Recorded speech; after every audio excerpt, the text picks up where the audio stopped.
special event alert.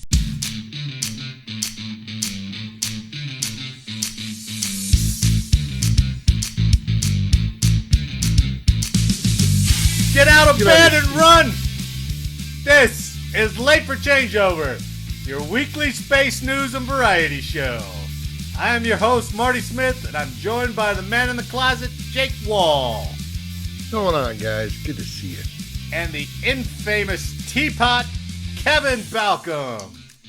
Go Blue. And we're here to bring you the latest headlines and updates pertinent to all Guardians and to the lesser services as well. So take your seats, get informed, and have a laugh as we present Late for Changeover. Gentlemen, good to have you back. Kevin is back. It's good to have you back in a limited capacity. We got Teapot on a pitch count here after his injury, or his not injury. Well, old injury. Oh, Surgery, correct? Right? Years and years of high wear on them hips. So you're not D-nip. You guys didn't even get the D-nip when I said that. I was surprised. Yeah. I remember it as Denif. It's Yeah. D-nip. Duties not including podcast.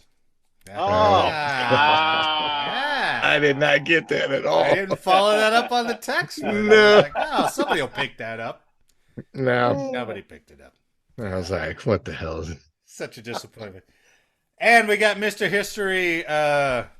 He's still on his constant vigilance tasking over in somewhere over in Europe, somewhere down the Viking River cruise. So I hope he's doing some interviews out there, but he probably isn't. We haven't even gotten an update from him. Last time we got chafing pictures, and then we got like lunges for some reason. One picture in a lounge. Yeah. Yeah. That was it. It's very disappointing. And his wife looked more excited to send us the picture than he did. She probably He was like, yeah. Send him something. He's like, Send the boys something. blah, blah. Nah, I don't want to worry about them right now. Okay, let's start off with this date, a quick date in history. So Monday the 23rd was a significant date in 1983. It marks the 40th anniversary of the Beirut bombing that killed 241 U.S. troops, mostly Marines. So I always hate saying when something tragic happens that's an anniversary, but I guess I don't know what else to call it, right? It's dubious.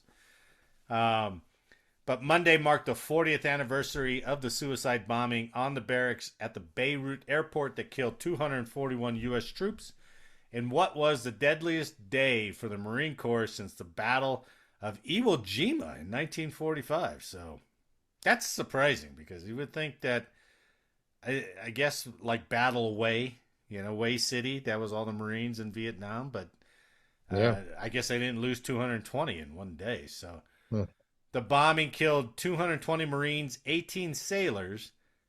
Fuck me. Whoa. All right, I might have to take nice. I did start the recording. You did start it. You got it recording. I would have given you a caca. All right, strike that. Reverse it.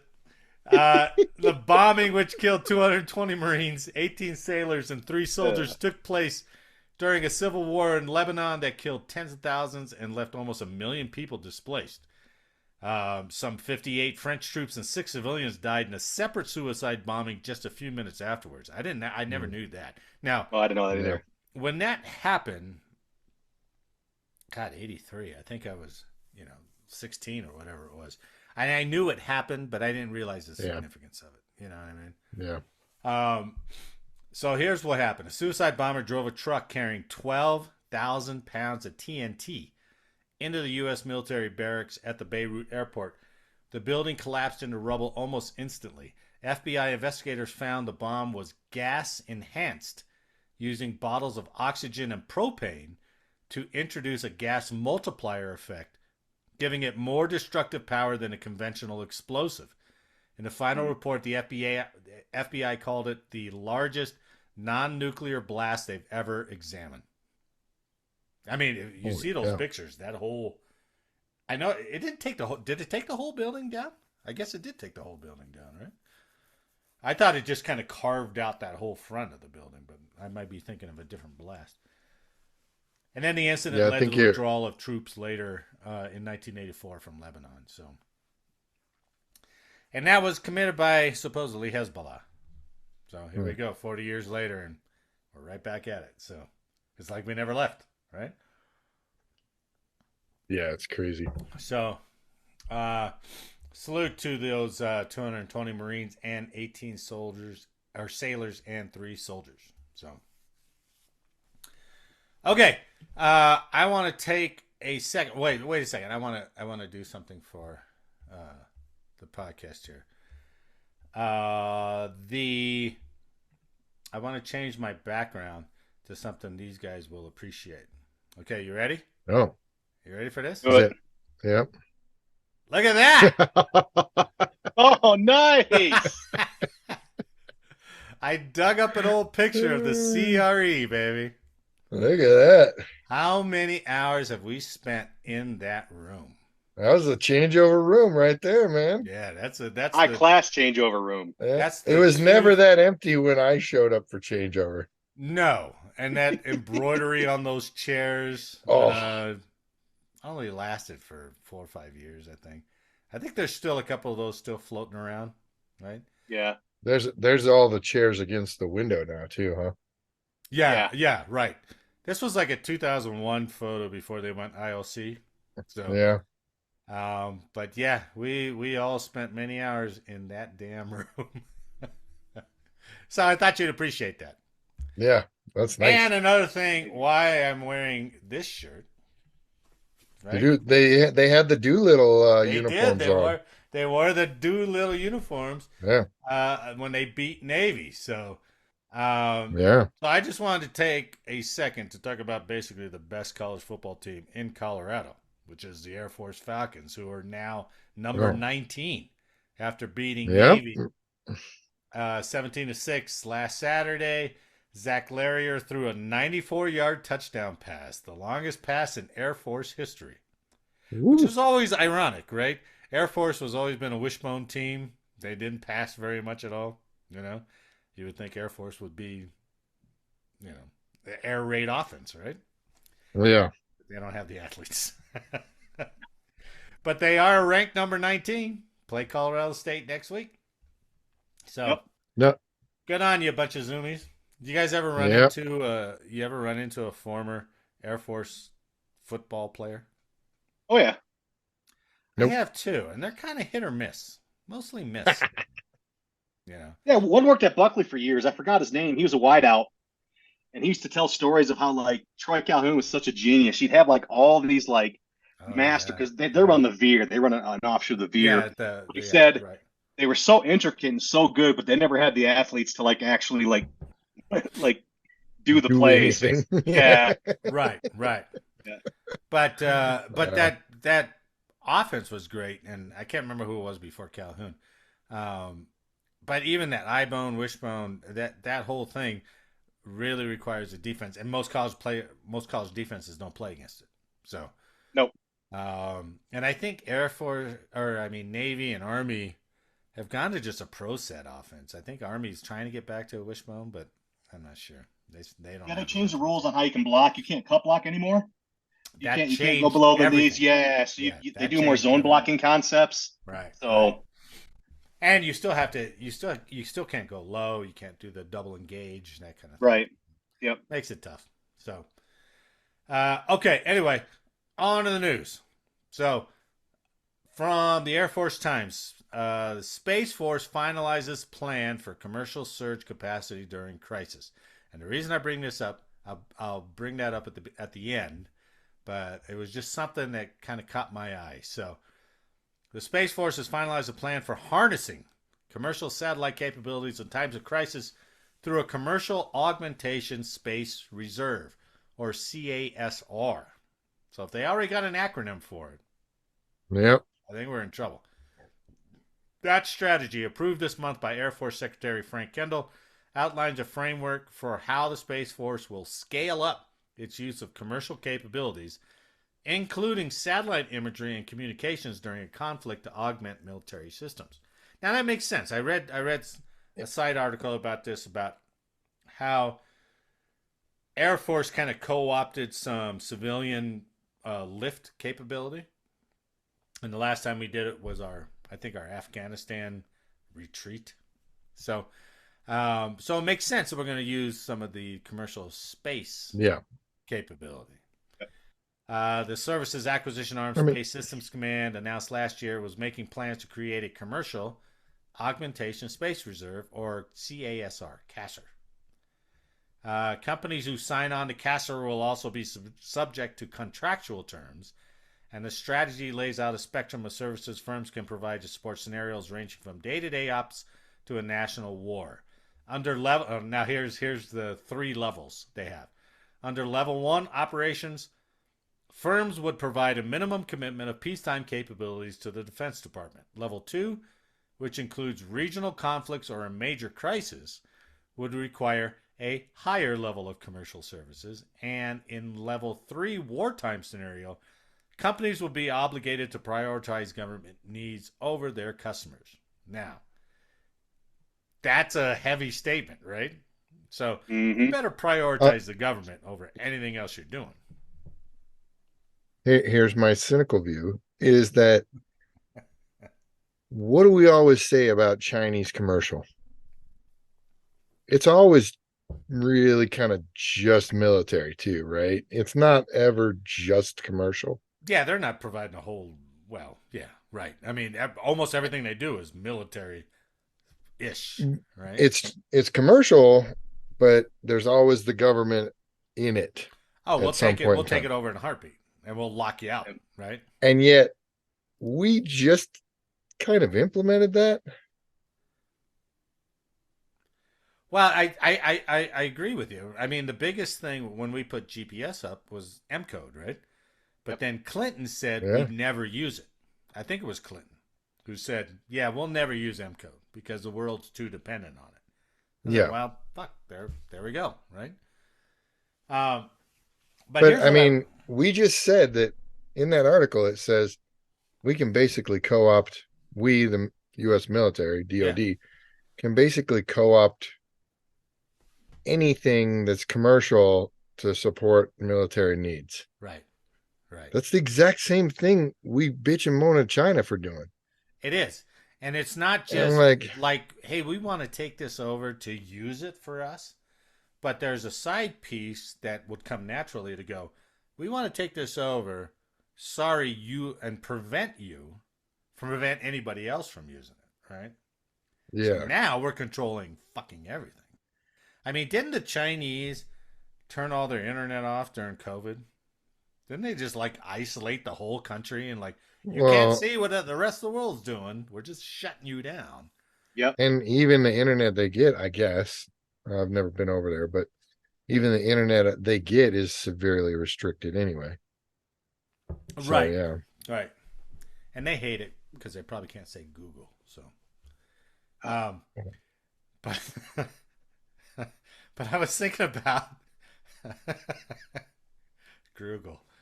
So I was thinking about, if you go back to World War II, remember the Americans, or at least stories of the Americans who were back here, and they had to ration everything.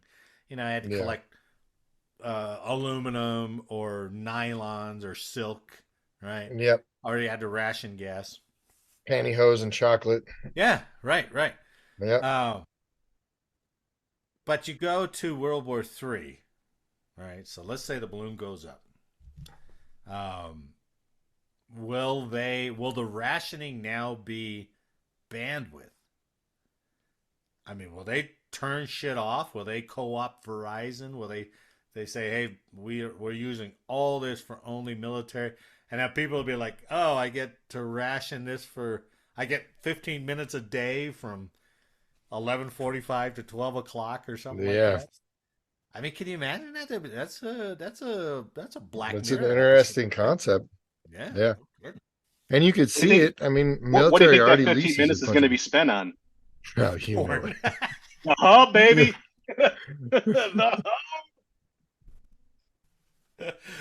I could download a day's worth in 15 minutes. I don't need to talk to my mom.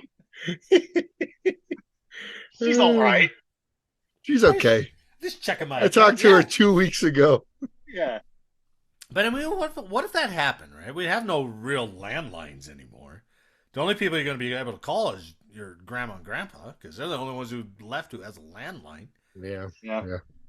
That's one of the only numbers I still remember. Is my mom's my mom's landline. I got that locked in. She's getting a call if I ever go to jail.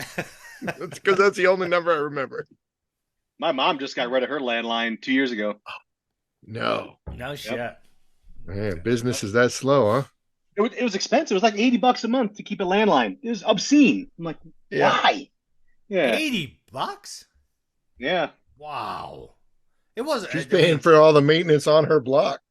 She's the last landline on her block. It's a thing. Right. The house that I stay at in Michigan, when I go to these games, very nice house, but he still had standard definition cable, and Comcast called him and said, "We're replacing your box because we're not going to support standard definition anymore." Right. We got to come out and take it. He held out. And it's cheaper. He's like, "It's cheaper now." Like, yeah, like you're literally standard definition. Like, who did this? Beautiful. I mean, he doesn't have the big box where you have to go up and actually press the button for each channel, right? You remember that shit? It's like, it's like a 12-year-old Vizio. I keep telling him I'm going to buy him a new TV. He's like, I don't need one, because when I stay there, he saves me. It's like minimum $250 a night to stay anywhere in Ann Arbor, and I'm there 4 or 5 times. Like, you've saved me so much money. Like, I'm going to buy you a TV. You're just going to come home one day, and this box is going to be. Dude, TVs are cheap, man. $200 get you a nice TV. Yeah, that's right. Black Friday. Yeah. My buddy Rocky would come over and we'd watch like random climbing videos, Red Bull climbing videos or other stuff. Those are good. And he's like, "How do you handle this TV?" I was like, "It still works, man. We're good. It's fine." And he's like, "No, I can't handle it." And so one day he's like, "Come over for dinner." I'm like, "All right." He goes, "Take this TV. Get it out of here." Wow. He had a big smart TV in his guest bedroom that he never hooked up. I know, it's crazy. And I'm like, all right, deal. The other day we were talking about, along the same lines, we were talking about moving, like when you were younger, especially, maybe it didn't hit your generation, but for me, it was all, your whole apartment was defined by the fucking tower speakers that you had, right? And I had these 2 Serwin Vega towers.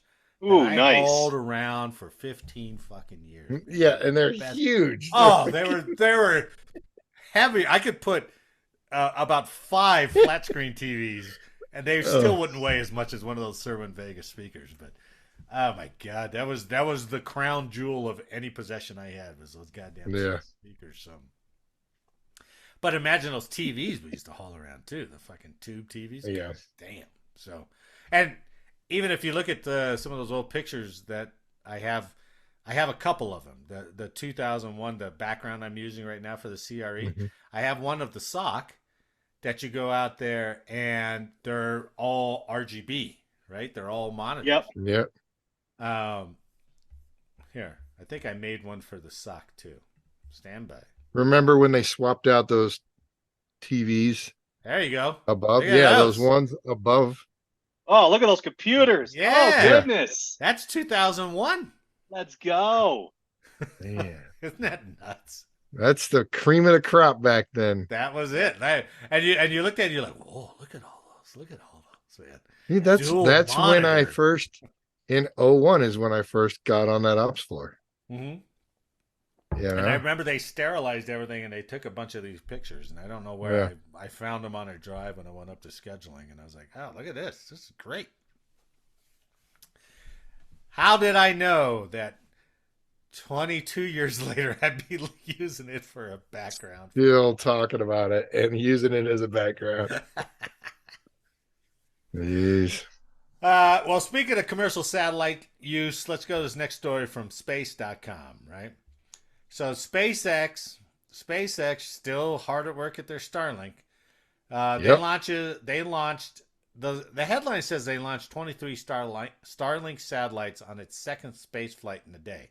But the truth is, they should have led with SpaceX launches 44 Starlink satellites over 2 launches in one day, because that's what they did.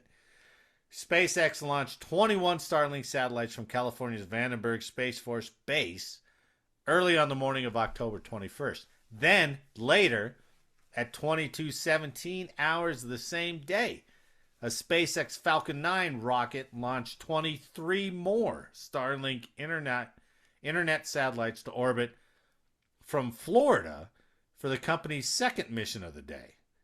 And this is really cool. The Falcon 9's first stage on the second launch. The Falcon 9's first stage came back to Earth for a vertical landing, which is really cool. I still think that's cool. I mean, and they pinpoint it. And it touched down 8.5 minutes after launch. That's it.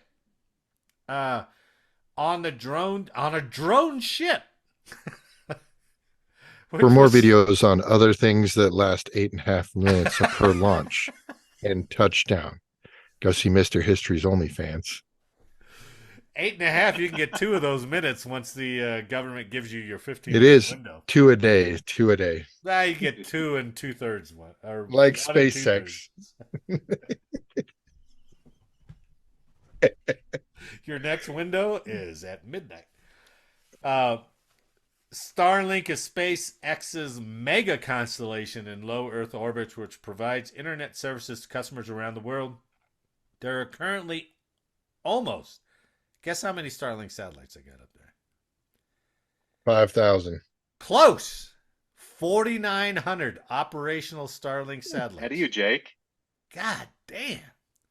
Marty, you know I work on Overwatch software, right? Well, I know, but I didn't realize there were that I looked at many. the Starlink constellation the other day.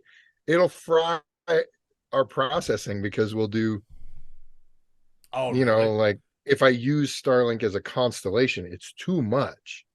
Really? So it'll still work, but it loads forever. Will it tell you how many satellites are in view? Yeah. You have 1,000. Yeah. It's crazy. Yeah. When I was but that goes back to that article last week, right? When we were talking about Starlink and then the other military side of Starlink. Right. Contract what was that? Something Shield or something. Star Shield. Yeah, it was Star Shield. Yep. I think it was Star Shield. Yep.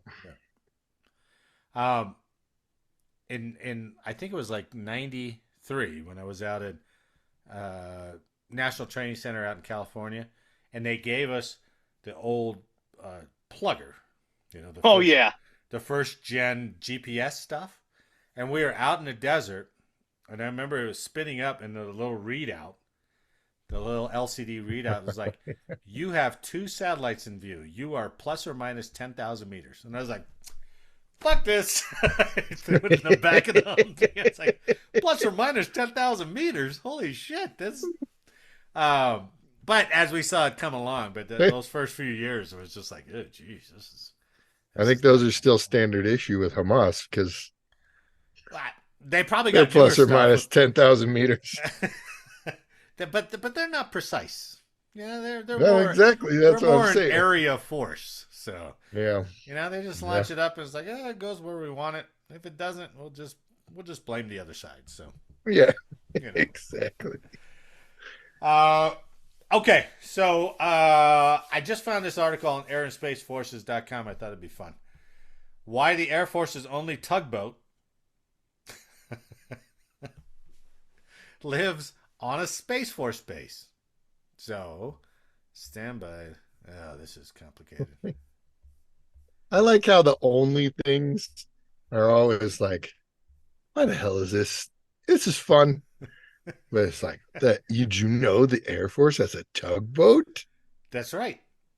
And that is exciting. All right. So, I got it on the wrong. Space Spa. That's the space. Yeah, that's that. There it is. Right. Look at her. Look at that tugboat. So she's a beaut. The Department of the Air Force has a small fleet of maritime vessels for patrolling base waters, recovering target drones, and in one case, guiding vital supplies ships to the U.S. military's northernmost base. So, Jake, we did that article this is before you came on, Kevin, but do you remember what Thule Air Oh Base yeah, changed to? Do you remember the like name? the fuck took. I didn't even know it changed. Oh, it's not Thule anymore. It's a. It's I can't pronounce the. Pituffik.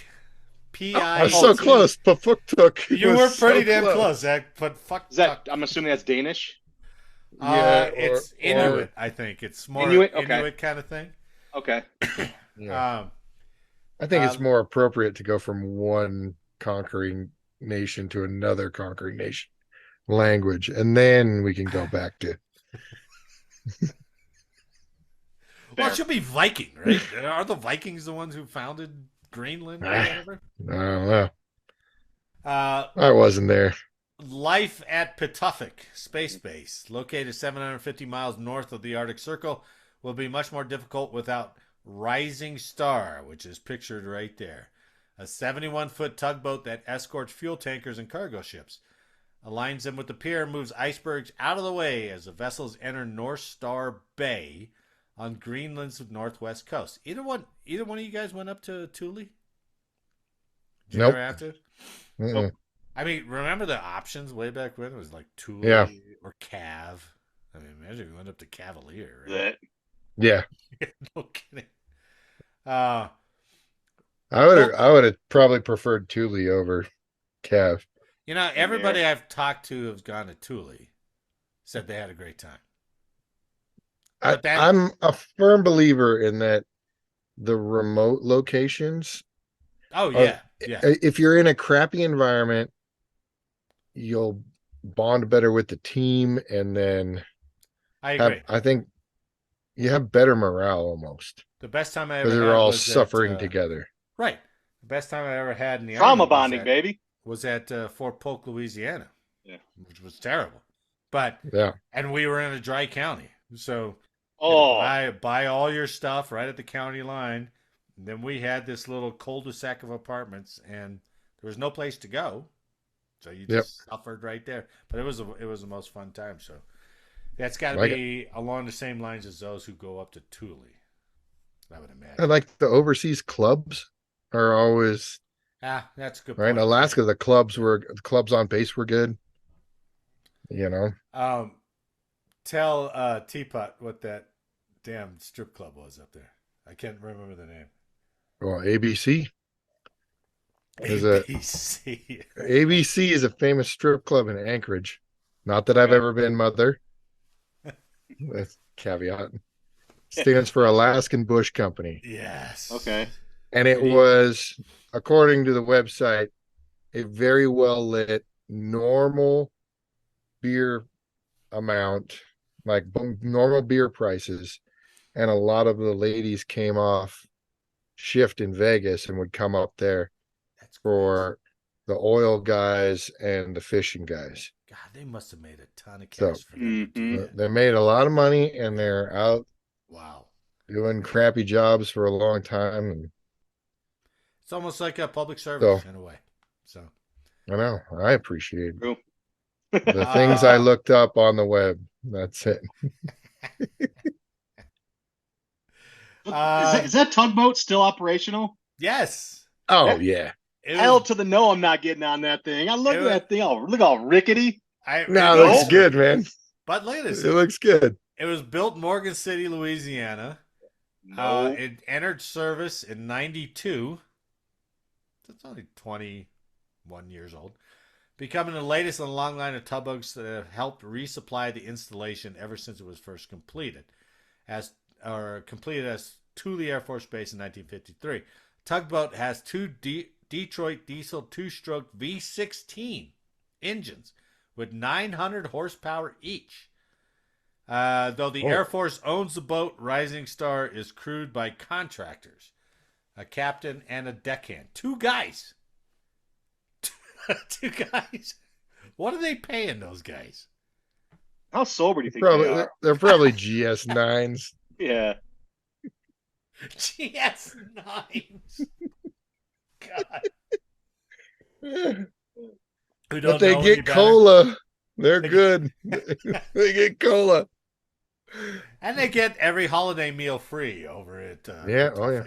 Patuffik. So, but for those of you who don't know, and if this is a space podcast, you should know, Patuffik's location makes it a strategic post for missile warning, missile defense, and space surveillance missions using a solid state phased array radar operated by the 12th Space Warning Squadron.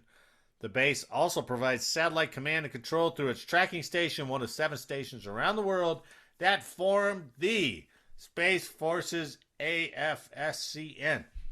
But even high-tech military space equipment sometimes needs a low-tech tugboat to keep ticking. That's very Nice. flowery. Downright poetic. So, all right, I think we need to say goodbye to Teapot. Yep, I'm on my way. Go picking up some friends from the airport. Well, who's Michigan got this week? Bye week. Oh, and we have a visit. We have a visit with NCAA tomorrow or Friday, so we'll see how that goes. And then we have Purdue, Penn State, Maryland, Ohio State. Oh man. And then what? Big Ten's divided up now, right? Is it East yeah, West for or now North or South? East and West, and then next year there's no divisions, and then we bring in 4 teams: USC, UCLA, Oregon, and Washington. That's insane. I don't get that, but that is insane. I mean, the travel cost just like went through oh the roof. man, each school's getting like $75 million a year. Like, the TV contract's got to be just enormous. It's obscene. Yeah. What are they going to call it? Big Ten, as far as I know. Phil Knight will cover their Oregon's travel costs. Uncle Phil, yeah, that's why Oregon's there, because Uncle Phil's in. Yeah, Uncle Phil met with the Big Ten in Chicago like last year, and he's like, you're going to let us in. And they're taking a pay cut. They're getting probably half for a couple years, but Uncle Phil doesn't care. It's crazy that the Pac-12 is liquidating, and this is one of the best seasons, literally up and down the line, man. It's been the most exciting conference to watch all year. Like I've said it. Really has, I've watched more Pac-12 games than I have Big Ten games this year. Yeah, but apparently the administrators of the conference idiots. Figure it out. They couldn't figure it out. Auburn's the only one so far that's threatened you, right? What's that? Is it Auburn that's the only one that's threatened you guys so far? For what? For no football? Sorry, no, we had a slow game against Ball State where JJ had 3 picks, but we still won. Like, it was so bad in the third quarter. All their players are getting hurt because we just started like dominating defensively. That lefty, their coach, he's an old Michigan guy. When one of his players got hurt, he told Harbaugh, like, we're just going to run the rest of the half. And Harbaugh's like, yeah, we're going to too. Like, just physically, yeah. Let's get this. It was Georgia. I was thinking of Georgia. I was looking at Georgia's teams and how they lined up, and I was like, "Oh, Auburn got close, man." Hugh Freeze can coach, and he can find strippers. Apparently, that's his thing. Yeah. You know what? He's good at both. He's good at both. Coaching football and coaching life. Yep. I'm telling these young boys to be men. You know, going through college tuitions.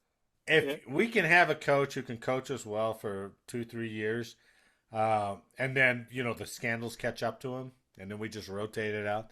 We did that with Neuheisel, and we just But those were the old days. Now we got good recruiting, so we'll see how Colorado goes. In Prime, I trust, man.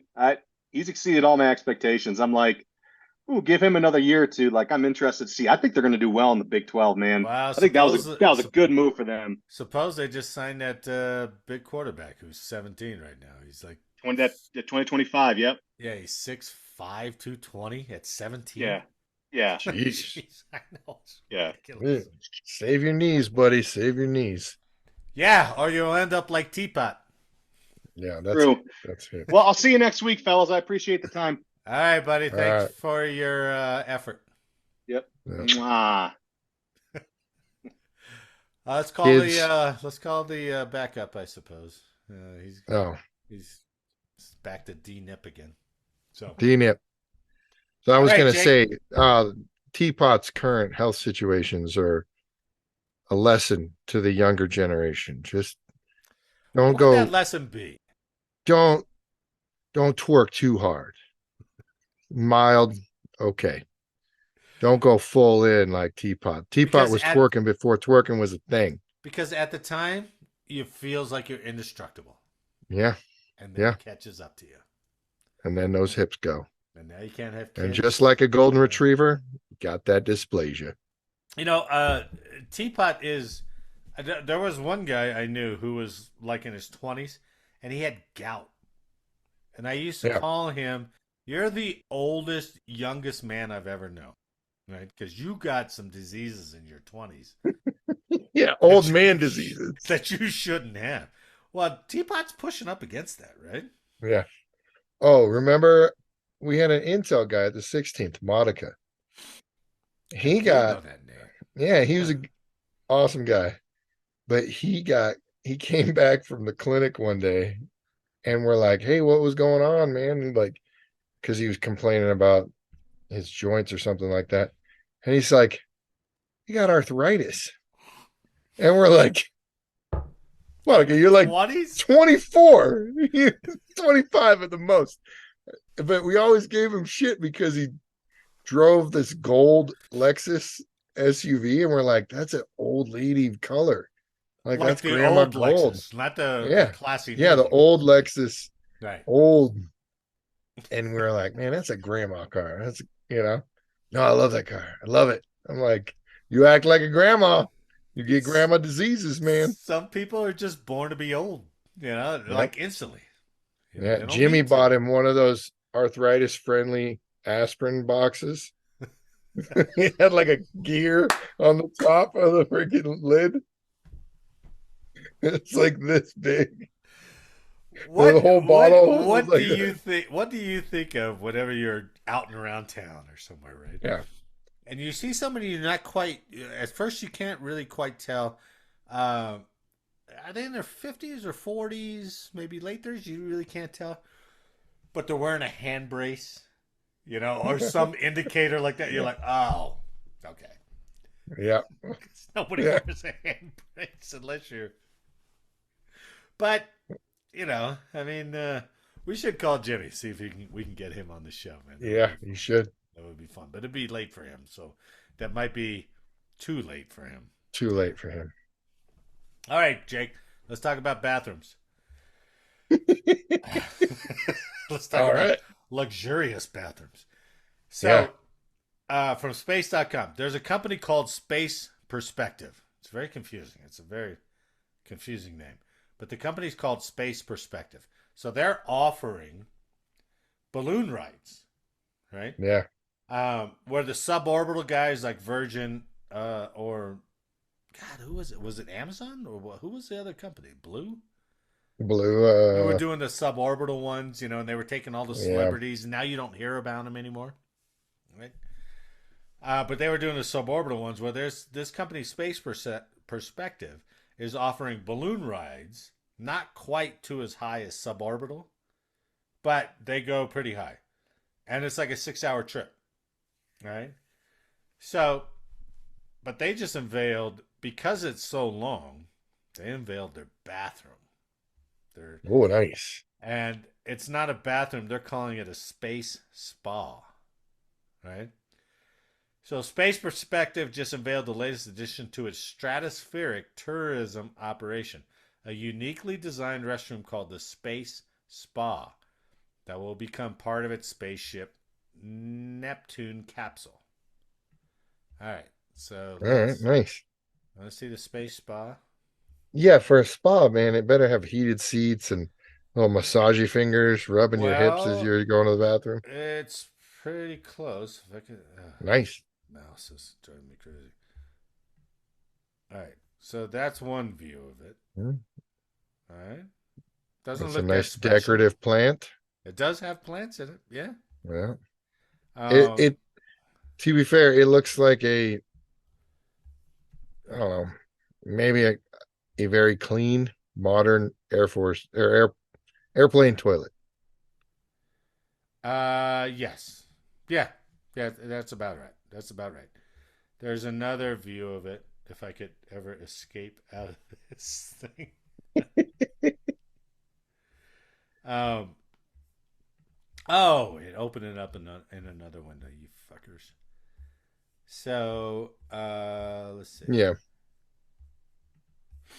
God damn it. I mean, the view is gorgeous in that picture. Well, and wait till you hear about what they say about it. So I'm going to leave you with this image as I read this story. All right. Yeah, look at that view. Yeah, nice. That's a hell of a view.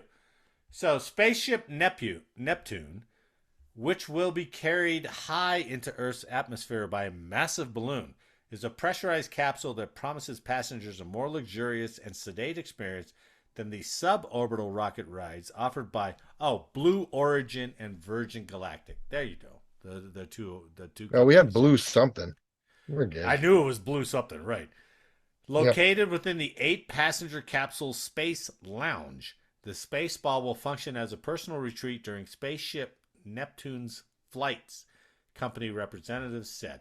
One of the most consistent questions we receive when people learn that our space flight lasts 6 hours is if there will be a loo, said Jane Pointer, Space Perspective's founder and co-CEO, said in a company statement. Now, to clarify, spaceship Neptune on these flights, they'll reach a maximum altitude of about 19 miles or 30 kilometers, which is considerably below the traditional accepted line where space begins, which is 62 miles or 100 kilometers. All right? Dan Window, his last name is Window, who oversees all aspects of design at Space Perspective alongside Isabella Trani, said, overall, now listen to this one. This is beautiful. Whoever wrote this is beautiful. Overall, we embrace softness and optimistic color tones in the space spa, which play nicely with the contrasting colors you will see through its 2 windows. We're also using light washes, for example, to create ambience and allow for customization. Change your color. Can you customize it when you go in there to take a deuce? I mean, I think the whole experience. Oh, yeah. I mean, that would be shitting on the world. That would be awesome to go in there and just look out that window, do your business.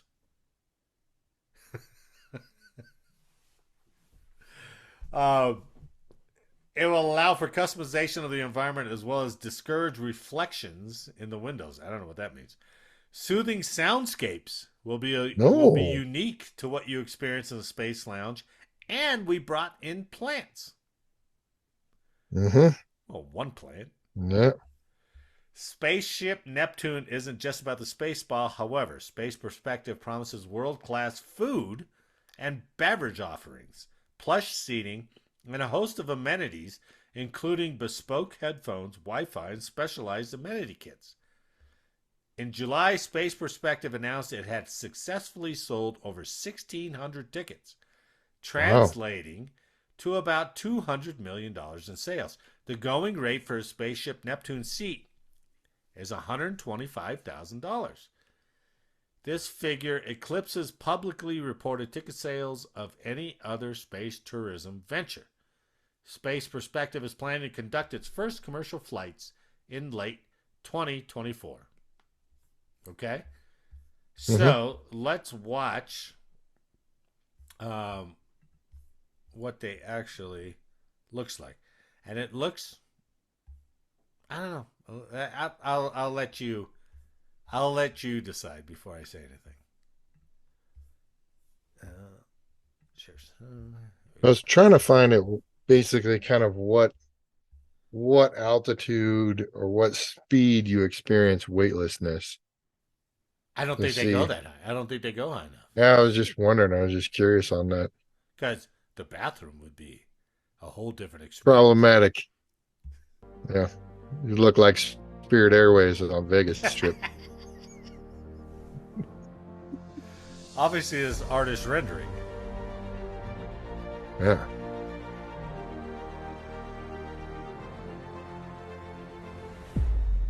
pretty neat. But Yeah.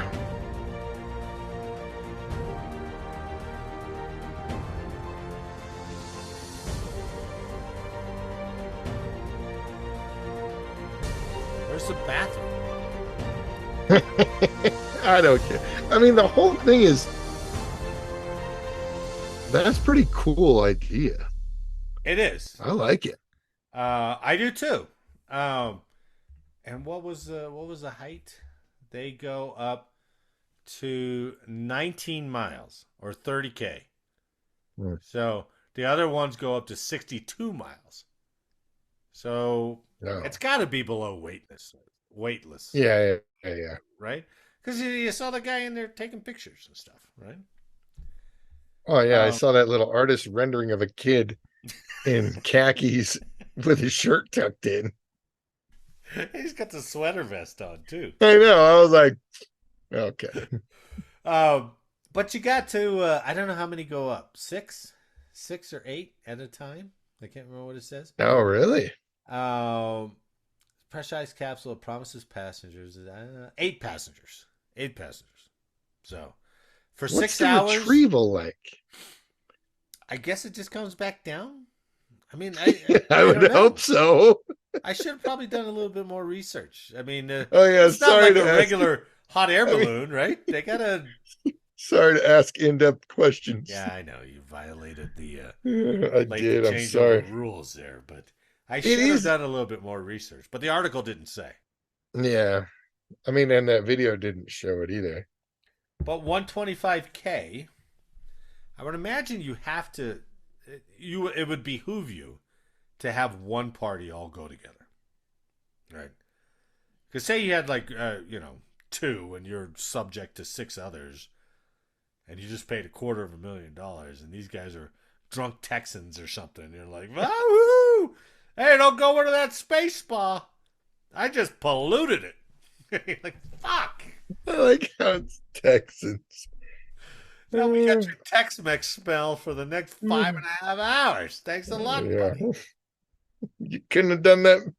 It was the nerves. The nerves. You could have done that And the on gravity. boat? Jesus.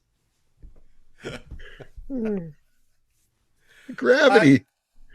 2024. So I don't know. Would you rather go on the suborbital flight or on the balloon flight? And that flight looked pretty cool. It looked more like they had food. The suborbital seems more like a roller coaster, crazy Suborbital, adventure experience. They lose gravity on suborbital. Yeah. Right? They go Yeah. to weightlessness. Yeah. But the balloon, I mean, yeah, you're drinking. You know, Hanging out. what is it? I can adjust the drinking? colors of the lights. Go on there and see the one palm frond of a plant that's sticking out and go, oh, how nice. I saw you on the internet. This is very soothing. Oh. Until you get that little punk kid that's clicking all the different colors, like a strobe light over there. I wonder what they cater it with, right? For 125 grand, it better be top of the line, I suppose. Right? I don't know. Okay, It looked. I mean, it would be cool. It's like the ultimate Ferris wheel, right? Yeah. Like, have you ever right. ever done that? The Eye in Vegas or sure. over in London? That's always well. That's freaking... not London, but I've done the one in Vegas. And it's awesome the perspective you get. Right, you get to look over there, and it's not rushed. Yeah. You're not rushed. You're not pulling any G's or anything like that. So. It seems like that level of experience versus more of an adventure, pulling G's. Freaking... Yeah, that's a good point. But then you go on the other one, and I can't remember what they were charging for the other one, $250,000. But you actually do a suborbital flight. Yeah. You know, you could say I've gone to a suborbital flight. You know. I don't know. Well, let's close it out, Jake. And I mean, we all know that gets more ladies than any of Eric's lines. But in that little balloon capsule, they could still wear their heels. They could dress up. Yep, exactly. You're not going on the vomit comet with girls who are dressing up. No. You know, you're just doing that to say that to other millionaires. But if you Yep. go on a balloon, you talk about a Mile High Club. Now you got 19 Mile High Club. Oh my. Yeah. Yeah. I wonder what it's like getting drunk up there. Because we all know I it's don't know. different At getting drunk in altitude. Colorado, right? Than Yeah, getting man. down At in. altitude might be like half a sip. Yeah, I'd be like, holy shit, this really One hits me. glass of wine and you're thrashed. You better hope you don't have a girl that loves fighting when she's drunk. Because There's no way to go there. that's a long 3 hour ride down. It's like Yeah. there's no corners to go to, right? You're Yeah. just like, Jesus, I gotta talk to Yeah, her for the jeez. rest of the time. You ruin everything. All Mhm. right, let's end this on a feel good story, okay? And this is from MarineCorpsTimes.com.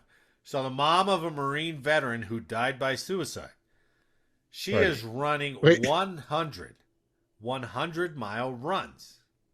I That's had to say that insane. purposefully. Rosie Gagnon. I don't know how to say her last name, so I apologize if I'm screwing it up. But it's Sorry, Rosie. Gagnon. Gagnon. Sounds right. Started running long distances in 2017 to contend with emotional turmoil at home. Her eldest son, Marine veteran James Dexter Morris, was going through a mental health crisis, including bipolar and schizoaffective disorders that progressively got worse. But even when he was in the hospital for his illnesses in 2017, he prompted Rosie. He said, "You run so much, you should run a marathon, Mom." So Rosie, a resident of Berryville, Virginia, ended up running her first ultramarathon, a roughly 31.1 mile 50K. God, I can't imagine that. Impressive. Even before she tried her first 26.2 mile marathon, she fell in love with ultramarathons. Then her son, called Dexter, challenged her to do the longest race she knew of, a 100 miler. 100 miles. She was training for her first 100-mile race when Morris died by suicide on February 25th, 2018, at the age of 23. She told Marine Corps Times she thinks her running training probably literally saved my life during the devastating weeks and months that followed February 2018. Now she was more than halfway toward her goal of running 100-mile runs to raise awareness for military and veteran suicide prevention and to provide hope for families living with losses like hers.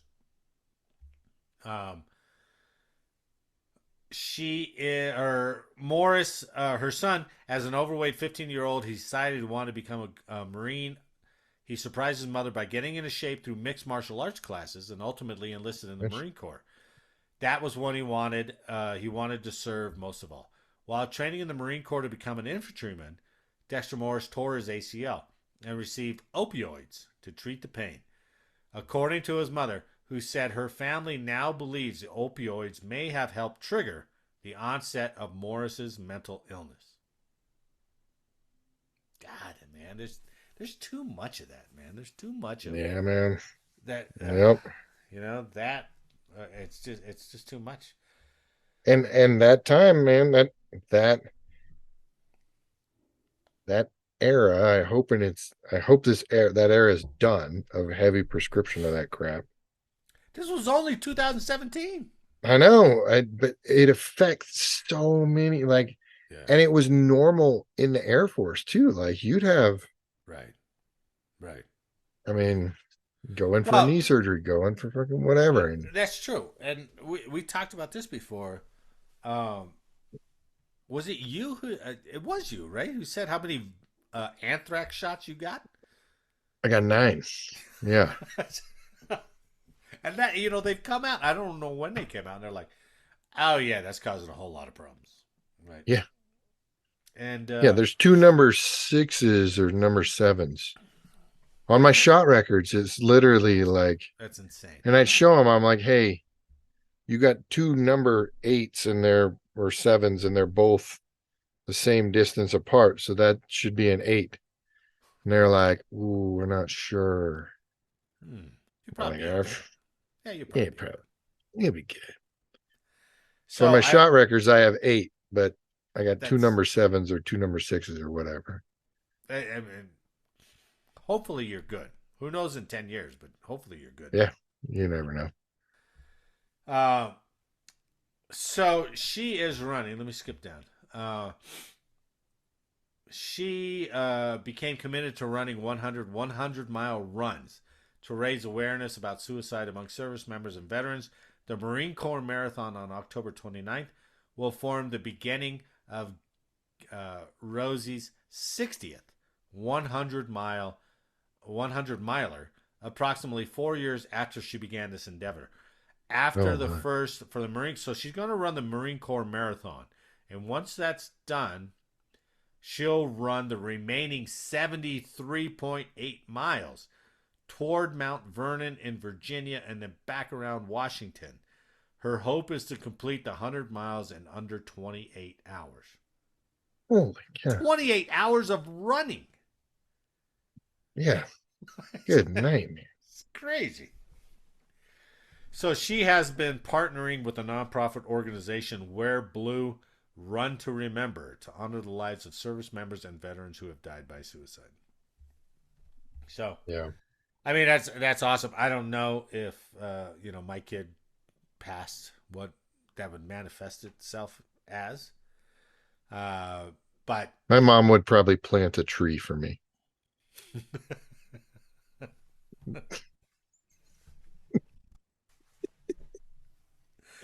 Like a blue spruce or a nice fir.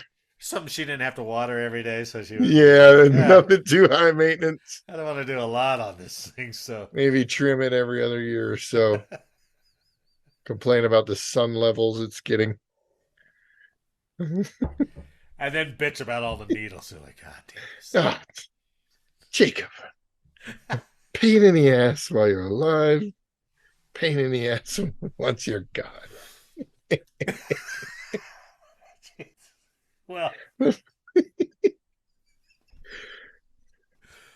good on you, Mom. Good on Rosie Gagnon. I wish you Yeah, luck on that is hitting your 100 for amazing. 100. Amazing. Um, I can't imagine running that long. I mean, Yeah. I think the longest I ever ran was maybe 7 miles. And I was so glad to be done with that. Yeah. 100 miles. That's a mindset. So.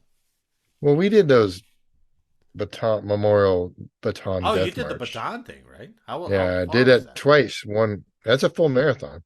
Oh, is it But I really? walked. I walked the whole time. I didn't Yeah. run. You Well, walk with a you had the backpack. option to do it, right? Yeah, and then there was some teams that did run. Yeah. Where was that? Where was that held at? That's held at White Sands, Okay. New Mexico Yeah. every year by Las Cruces. I know It Chief it was Cherry went down really there. Did cool. you go down there Yeah. with him? Okay. I went so the first year I went, he was supposed to go and then they couldn't. And then the second year we went and we did it um as a memorial. Any shin splints Like or anything like that come out of that? nothing crazy. Dude, it took me like 8.5, 9 hours. I was just walking with a backpack on. Did you do it in So boots? yeah, you do. So you do it in full uniform with 35. I think the minimum's 35-pound pack. That's pretty cool. So they That's do pretty that. But cool. the coolest part was in the morning, they did a roll call. So when everybody's gaggling up before the race starts, Yeah. they did a roll call of all the surviving members of the Baton Death March and all that had passed that last year. Oh wow. So you're sitting And there at what like year was this that you went and did this? I I did it on the 11? 25th anniversary. Yeah, like 2010, something like that? 2011 maybe? a little bit after that, even I think.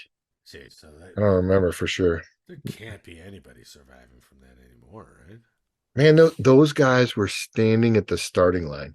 That's amazing. Well, there was a couple in wheelchairs, but then there's still a couple that were standing there How long was shaking their hands. And actual march? Do you know? I don't ask too many deep questions, Marty. Jeez. I'm trying to celebrate what you did. A day or two? Oh. Um, I guess it wasn't like the most friendly of marches, the original one. I mean, it wasn't a leisurely thing. I mean, for 8 hours, geez, like that turns. No, it was a cool course though. I mean, Was it's dirt road. So it's dirt road, and then you jump on a concrete and you climb up one of the hills. Oh, okay. And then it's gravel around the top of this mountain, then it's back down on concrete. And then you're on dirt road again, and then there's a big sand section that's like a mile or so. Loose sand or Yeah, it sucks because I was at the end of sucks. it. Everybody's already ran through all of it. So it's all chopped up for And you. So it's all loose. yeah, it's Like all it walking was on the soft. beach. Oh, that sucks. Yeah. Sucks. And then I mean, yeah, it's fun, but you can do it as a team or you can do it as individuals. But if you do it as a team, you all have to cross the finish line within 30 seconds of each other.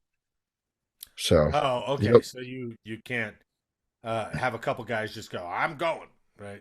no, Everybody no. stay And you, together. yeah, and the 2 years I did it, you'll see groups like just laying on the side of the road, waiting for a team For member somebody that to recover. fell Yeah. back Yeah. Yeah. or something. 26 miles. Wow. That's a little Yeah, it's a chunky. full marathon. There was some guys running the marathon in uniform. Wow. That's And you get badass. a lot of other nations too. Oh, no So kidding. Canadian uniforms, It's German that well uniforms, all known. that. I had no idea it I was that well known. Yeah, I didn't know it was that well known until the first year. So Well, you probably get that captain that we talked about last week that was in the Space Force and went through Ranger School. yeah, He'd probably yeah, go do it.